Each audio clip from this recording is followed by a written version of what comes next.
या निवडणुकीमध्ये मी खरं फेर मतमोजणी त्या बूथवर आम्हाला शंका होती का बा आम्हाला जे अपेक्षित मतं होते ते त्या बूथवर मिळाले नाही, कमी मिळाले आहेत. म्हणून त्या ठिकाणी त्या बूथवर झालेलं मतदान आणि व्हीव्हीपॅटमध्ये असलेलं मतदान याची मोजणी व्हावी ही आमची अपेक्षा होती. म्हणून त्या ठिकाणी पैसे भरून मोजणीची मागणी केली होती.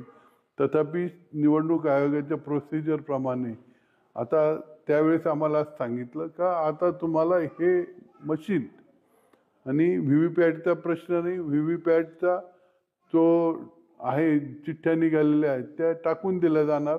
मशीन सर्व डिलीट करून ते मशीन ऑपरेट योग्य आहे का अयोग्य आहे हे बघण्याकरता तुम्हाला फक्त त्या ठिकाणी मॉकपोल दिला जाईल. आमची मॉकपोलची अपेक्षा नव्हती, आम्हाला व्हीव्हीपॅट आणि त्या ठिकाणी झालेलं मतदान याची खात्री करायची होती. ठीक आहे, आता प्रोसेस आहे, पैसे भरलेले आहेत. आमचा प्रतिनिधी जाऊन त्या ठिकाणी त्या दिवशी 24 तारखेला या मॉकपोलला समोर जाईल. त्यातनं काही निघणार नाही हे आम्हालाही आता कळून चुकलेलं आहे, परंतु पैसे भरल्यामुळं आमचा प्रतिनिधी ते अटेंड करणार. नमस्कार मित्रो, आपण बघताय MS24 मुंबई. बघत राहा. मी सुनील पाल, तुमचा कॉमेडीचा लाल. I like it.